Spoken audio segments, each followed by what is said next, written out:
blah. Y'all already know what it is. Your boy Yaakov, what it do? The Outlet to Reality, the oldest podcast in Vegas and Chicago. What up? This is the place where you want to hide from your drama or maybe hide from your baby mama. Just kidding. Y si tú quieres cambiar tu vida, if you change your life, then subscribe. Ching. And by the way, guys, I just published my first book. It's called Shabbat in Chicago. It's a audacious single mom who opens her heart and home to five adopted kids while embracing her Latino culture while being Jewish. And today we have a very, very special guest. He is one of the biggest producers in music, a rapper. Give it up for the one and only Colossal Mind. Hey, what's going on, man? How you doing? I'm doing good, brother. You understand? It's been a minute, and I'm so happy to have you on the show. You don't understand. It's like me being little Eminem meeting Dr. Dre. That's how I feel. You know what I'm saying? It's an honor. You know what I'm saying? Thank you, man. The honor's all mine. Thank you for having me. Of course, man. Of course. I'm sorry I didn't bring the champagne, but they're working on it. You know what I'm saying? They're working on it. You know what I'm saying? But I do want to share a little something. So, for my fans to know, my cousin Dre Morrow, one of my closest family members, he's been doing rap for a minute. And then he told me that he met you and how like you've helped him to grow and to like you will make the beat so fast, even the music, that he's like, man, I gotta put something together. And what I've realized, to be honest, I've met a lot of producers that he worked with, like back in Wisconsin. Nobody better than you. I think you had definitely you found his style, like what he needed. And I want you to share too, fam. If you can, like, how did you got introduced to Dre Morrow? What was the experience and your first impression? Everything, like, spill the beans. If you got to spill the cheese too, it's okay. But just tell us. Yeah, so I met Dre at a competition. It was at a mobbed up competition, some guys we used to deal with. And I was working with this artist named Jay King. He's like my brother. I knew him since like sixth grade. And I remember, honestly, when I first saw Dre perform, he walked up and he had just got out of work. And I was like, oh man, this guy, a little short Hispanic guy, he looked like he's going, well, he's not finna rap nothing. And then he started rapping. And I was like, who would have thought? Can't judge a book. So anyway, we didn't really do anything there. We exchanged information, but a few months later, he messaged me on Instagram and said, hey, I like your stuff. Send me some stuff. He sent me some stuff back. And I was like, yo, you did that? And he was like, yeah. And I was like, okay. And then ever since then, it's just been the same thing. I'll make a beat, send it to him, and he'd already have something written. And I'm like, how did you do that? First of all, I didn't think anybody could write to this beat. How did you do that? And he's like, the beat is great. And I'm like, oh man. Well, and the rest is history. And here we are. Wow. What a great story, man. I gotta be honest. I'm so happy that I get the behind the scenes, you know what I'm saying? Yeah. Whoa, that's so cool. And I gotta ask you something. So, you know, working with my cousin and you just shared, he made he made the lyrics quick. What about like if you want to share a little bit too, like I noticed you've been producing for a minute, but then you start to rap with Dre Morrow. I thought that was huge, brother.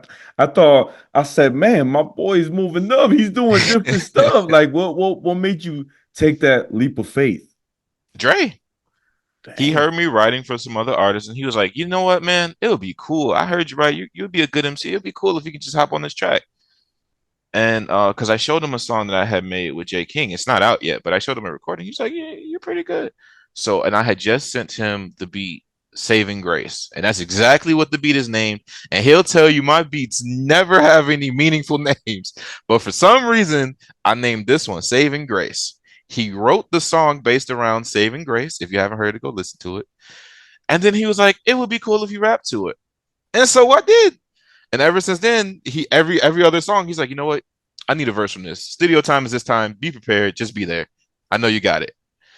And that's just what it is. My whole thing, people say that I'm no, they say I'm a good rapper. I think I'm okay.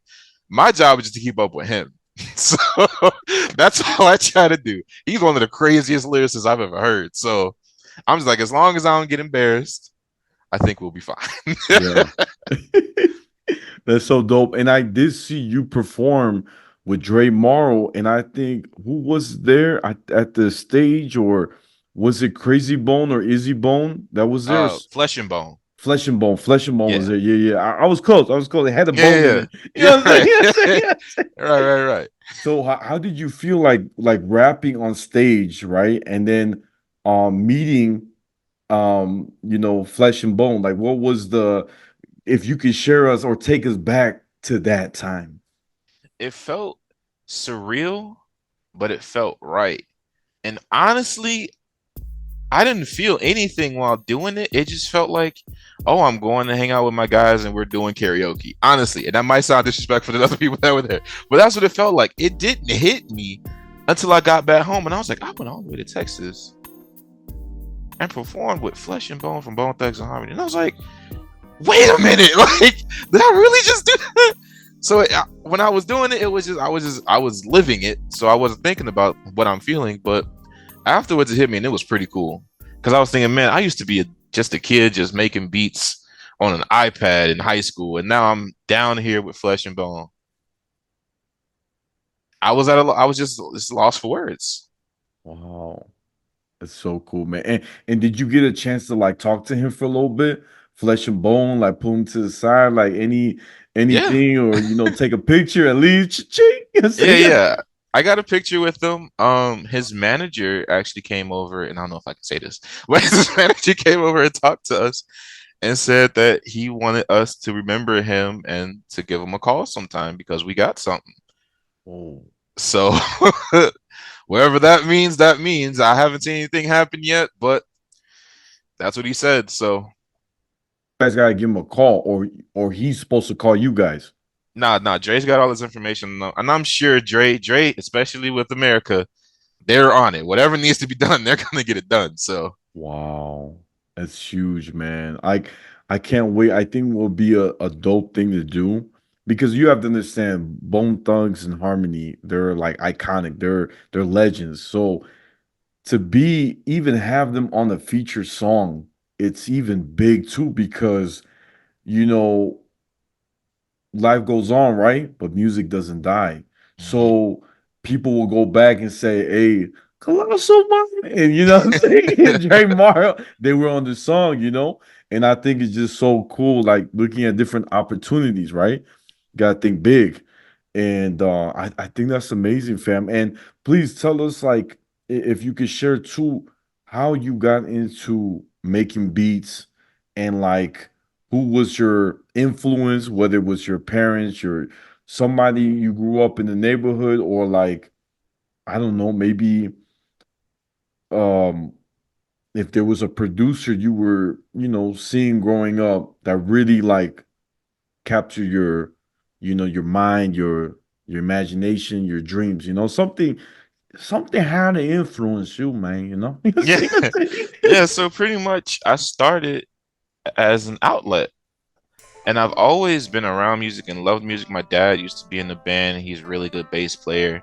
And my mom just, that lady has more CDs than the Smithsonian, I think. So she's always played music around me and it was always genre agnostic. So we didn't shy away from country, or I didn't like bluegrass, but my dad listened to it. So everything from country, pop, gospel, R&B, soul, anything under the sun, we listened to.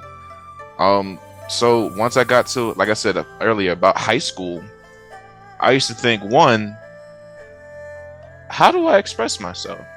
Because this is about the time that everybody's doing this. Some people play sports. I play basketball, but some people dance, some people do this, some people do bad things to express themselves. So I was like, how do I do this and it actually be kind of cool? And then me just always loving music in high school, I was known as the headphone guy. I would have 2 pair of Beats in my book bag, or 6 different pairs of headphones, all different colors to match my outfit or whatever. I might change my shirt during the day.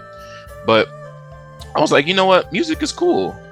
And I really liked at the time uh Lex Luger. He was my favorite producer at the time, and Kanye. And I'm like, how do they do that? So just one day, I downloaded this program on my computer, and it was just you would just pull sounds that were already like in key, and you would just drop it, and then you could just take another sound that was in that key, and then drop it, and then you would make a beat. Then I was like, oh, this is kind of cool. And then my buddy Jay King, he was like, yo, you need to try and make some stuff from scratch. I'm sure you could do it. He's always believed in me, which that's my brother to this day. Anything he needs, he got. But he gave me FL Studio on the iPad was $20, and he gave me $20 to give to my mom so I could buy FL Studio on the iPad. And I started making beats on an iPad. No keyboard. I didn't have any speaker system. I didn't even have headphones. I had this old amp that my dad gave me with like home theater speakers plugged into it, and I had like a dongle that connected to an aux cable so I could plug it in and listen to the music. And I would just make stuff up, and then like after about a year and a half, people would hear it and I'm like, dude, that's kind of cool. It's like, how you made that on an iPad? And some people would be like, including Jay, he'd be like, yo, if you're doing this on an iPad, if you got like a serious setup, you'd be a force. So once I graduated, it was time for me to get a computer for college. I got a computer, got FL Studio, and just kept expressing myself. And that's what's crazy about me and Dre. I never made a beat for Dre. I've always made stuff that I liked how it sounded, and I didn't care what anybody else thought, because the reason I started music wasn't to make sure you or them liked it. It was just, how do I feel today? Whoa. And I would make it, and I'd send it to Dre, and he'd couple it with his talent and his passion, and it just clicks. Like I couldn't have planned it better. I couldn't have done it on purpose. It just happened.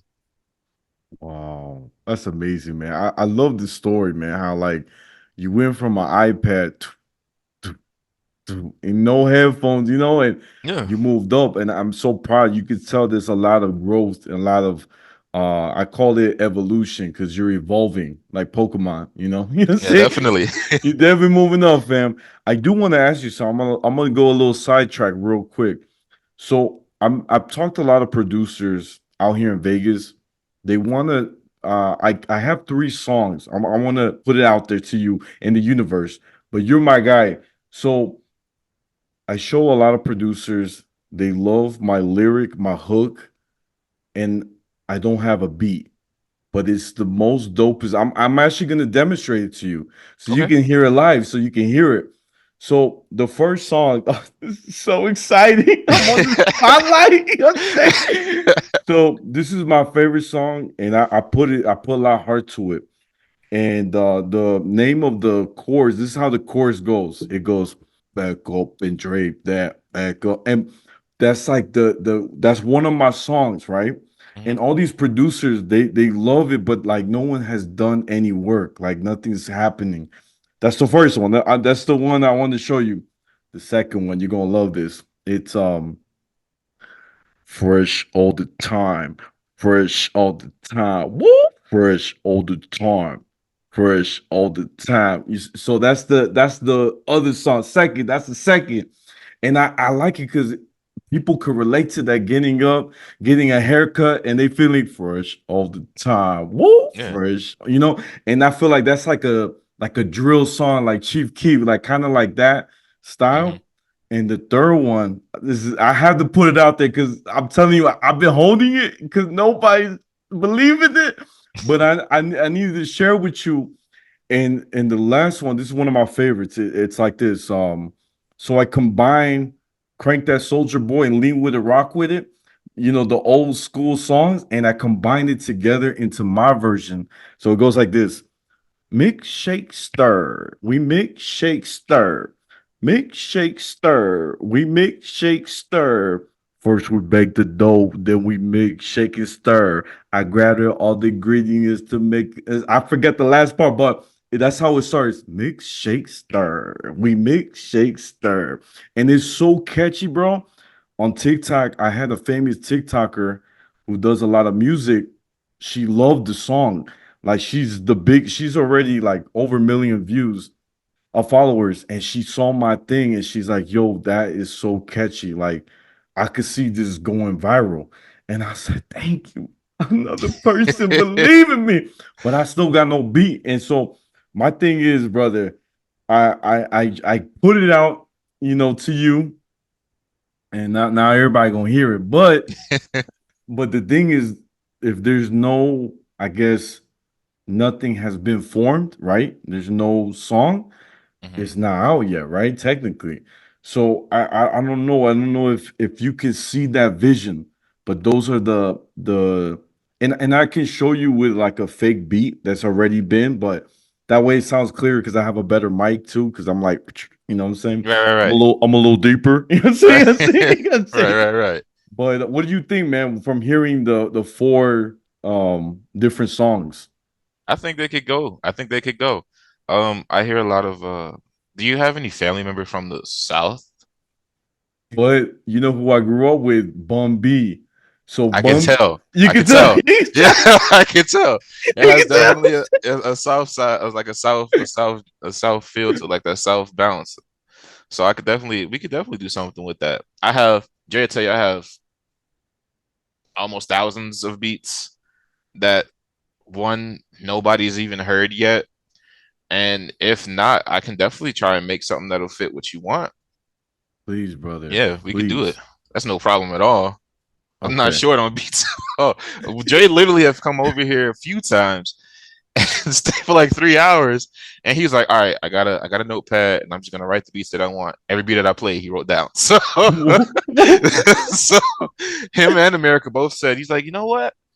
I don't think I've ever heard you make a bad beat." Which is that arrogant to say? Can I say that? Am I allowed to say that? But I mean, I put passion into it because I'm not making it in hopes that someone likes it. I like what I like, and if you like it, that's awesome. If you don't, I'm sure there's something else we can connect on. Right.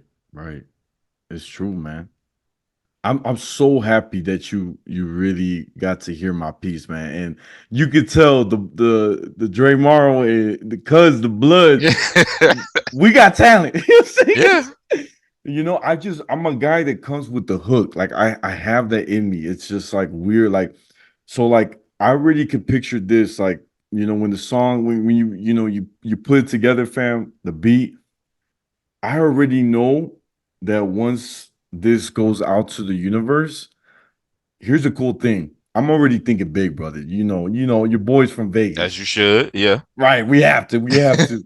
So I know that if this has happened, right? Let's say we do one song, right? We do one at a time. But if we do one song, I know that because I live in Vegas, I know so many DJs, they will play my song into their mixes. Good, because I would promote it and have people hear it. You know what I'm saying? Hmm. And then they want to like Shazam. You know what I'm saying? You Yeah. know what I'm saying? Yeah. So I'm thinking big, and then I think that's dope because look at this. Draymond he hasn't performed in Vegas. So this would be like a dope. I'm thinking like, I need to bring the family here, Hmm. Colossal Mind come through. You already been here. And now, I'm like another connect, you know what I'm saying? Connect Hmm. four. Right. You know what I'm saying? This is why we gotta do it. But yeah, fam, if you could help me out, man, I would, it would mean so much, bro. Cause I'm telling you, like, all other different studios here, but it's like they're stuck. And I think because you're young, your mind thinks 10 times faster. You're I ready. wouldn't say all that. Yeah. I could tell you got you remember the little bunny from Yeah. the Energizer? Yeah, yeah, yeah. Yeah, Keeps on going. it keeps on going. I can tell you got it. You got it, man. I don't know where, but you got it. I don't know, man. I don't know. Oh man, but no, that's dope, fam. That's dope. I'm really happy you got to share that. And like I want you to talk about too the new single that's coming out, right? We got Dre Morrow, his album just dropped, or any upcoming projects, you know? Oh yeah, we have we we have a lot. I'm not sure. I'm not. we always change our release strategy, so I'm not sure what I could talk about on what's exactly coming out next.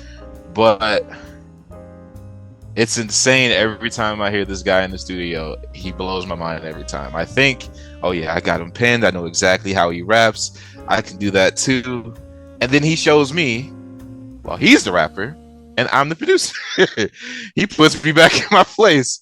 Like this last thing we did with Kato the producer, I literally sat there in awe. He went in there like he had a point to prove. He literally was rapping like there was a gun to his head and he said rap for your life. The the dude is just amazing. So we definitely have a few things coming out. We got an EP. Um yeah, we got an EP. It's some stuff on there. I got some verses. He put me back on the track a few times. So we definitely got some stuff. Now exact release dates I don't have yet, and we can talk about that later at a different date when that comes out. But there's definitely way more Draymond and Colossal Mind music coming. I like that. Like, Already done, already recorded. I'm not saying like we haven't recorded anything. There's quite a few songs that we already have together with me on it, with just him. We've got ideas for features with other guys, other yeah. artists. Yeah, a lot of it's already recorded, and we just waiting on the right time and how to plan it out. Well, that's crazy, man. When you were saying that, you know how like you guys are putting it, when it's gonna, come out. The first thing that popped up in my head was that you remember, I think it was 2 Chain. Was it 2 Chain? No, it's not 2 Chain. It's Waka Flocka. Listen to this track. You remember? It's literally Yeah, what came up in my head. Girl, the way you move it, got me hypnotized. I don't know. It just popped up in my head. That's like a classic, That's bringing me back to the party days. But nah, man, I'm happy, man. I'm also happy that you came on the show. And I was gonna ask you something too, like real quick. One of my last, wrapping up the questions. But when it comes out to rap, right? How do hmm you feel about the rappers? Like, do you agree with Eminem when he said that like a lot of these new cats are like these like young mumble rappers compared to like rappers like him? Like, do you feel like rap game has changed and it's been either going worse or getting better? What's your thought, fam?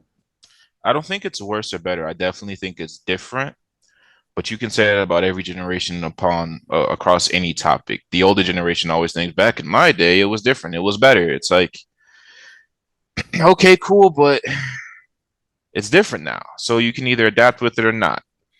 I don't think it's necessarily worse. I think it's a bit more creative on the production side because a lot of people, and not they say not to name names. I'm gonna name names. A lot of people say that Lil Uzi's a mumble rapper or Lil Yachty's a mumble rapper, but if you listen to them and especially their production, that would have never happened back in the day. And a lot of people say that a lot of people's favorite rapper is Nas. And while Nas is a great lyricist, one of the best to ever live, his beat choice is definitely not the same as what's going on today. So I think hip hop as a genre has changed from being extremely lyrically centric to production centric. That's all.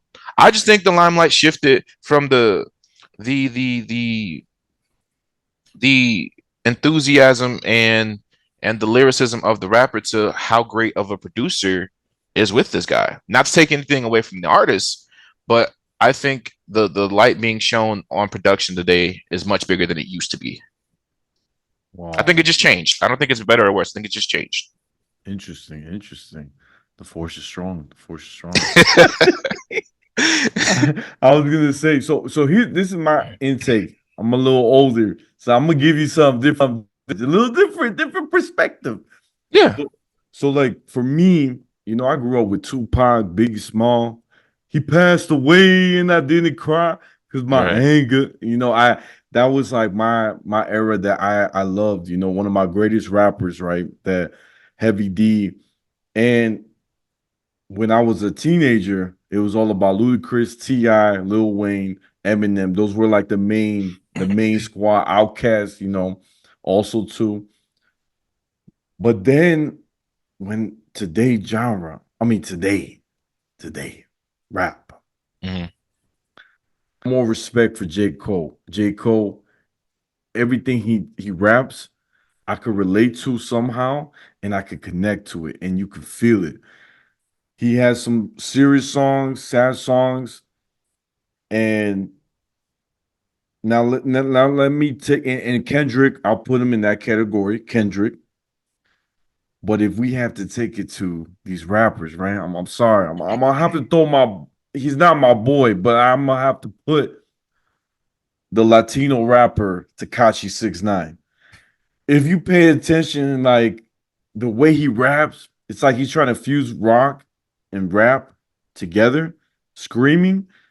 And I'm gonna be honest, it sounds terrible.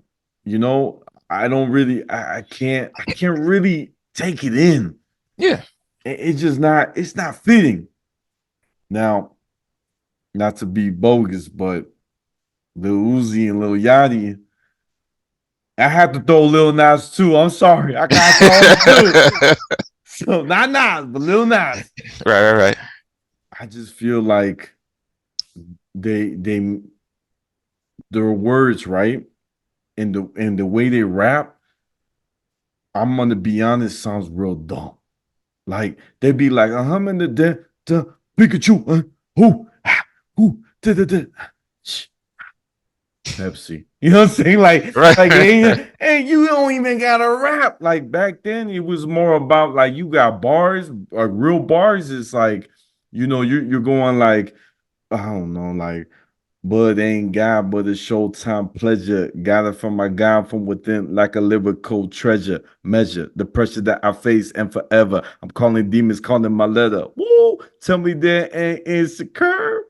It's your boy Yaakov, baby. So it's like that's right there. That's like the rap I grew up, right? Now no, Hmm. yeah, so uh, ooh, I'm coming to the flow and I eat the like Right. I can't grab that. I'm like, that ain't real rap. That's like teaching your little kid your first rap or try to create a rap or a poem for the first time. That's like great for the basics. That's how I look at it. Now let me say real quick, Drake, right? Drake, big timer, right? And I heard, I think who was the rapper that said, I don't know if it was Nas that said he's like a pop star. He's not really a rapper. Was it the artist formerly known as Mob Deep or Most Def? It was Most Def, I believe. Most Yeah, Def, yeah, yeah. yes. So he said that, and I was like, man, my brother understands. I honestly think that Drake is great for radio. But here's the thing. I could be real with you, and you could be real too with this part. But Drake is basically showing the world because he can't sing. I'm gonna be honest. I could do his line, take me there with Rihanna. You don't need to get done. Like Right. he can't sing. And all he did is have the music, the producer kind of level it a little bit right. And it's not real singing. I'm sorry, but I appreciate you giving hope to people that can't sing that they can make it. That's one positive I saw with Drake. Like he's giving people that can never sing and they got a chance. So that's my intake of what's happening with the rap industry. You're talking to an OG. Yeah, This comes from the heart. This comes from the yeah. heart. I feel like rap is like it's like if you look at rap as a category, I look at rap kind of like food with restaurants. Sometimes you do want to go to that white tablecloth five-star restaurants. Sometimes you just want to throw some Tostitos in the microwave. There's a bunch of different options for a lot of different people. You still have your people like J. Cole and Kendrick Lamar and even Nas is still making music if you want to listen to some really heavy lyrical stuff. But sometimes I just want to have fun. Me personally, I listen to country music faithfully. Like Brantley Gilbert is one of my favorite artists, but it's just like different types of food. You like different types of food, different types of restaurants. There's different everything for everybody. The people who like McDonald's might not really just hate Wendy's. I like how there's more options now. And like I said before, it's just more light being shown on the production because before the producer outside of Dre, a lot of producers weren't known. It's like, who was really behind the production of everything back in the 90s and early 2000s? All the light was pretty much, and I'm not saying everybody, shown just on the rapper. Now it's like, but do you have a good producer? That's just how I see it. And that's why I think me and Dre sound so good, because I feel personally, I have more so of a new age approach to production, but Dre still has the crazy lyricism. So when it comes together, it's just like, yo, like, it just sounds great. But I just think it's like food, and I sound like a fatty for saying it, but it is. There's different genres and different tastes for different people. I like that. I like that. When you told me you listen to country, the first thing that popped up in my head was, I tell you what, Billy. Yeah. But My favorite song right now by Brantley Gilbert is Rolex on the Redneck. That's oh my man. song. I probably listened to it a million times this year, and the year just started. Oh man, fam, you made me laugh, man. I'm really happy, like I said, to have you on the show.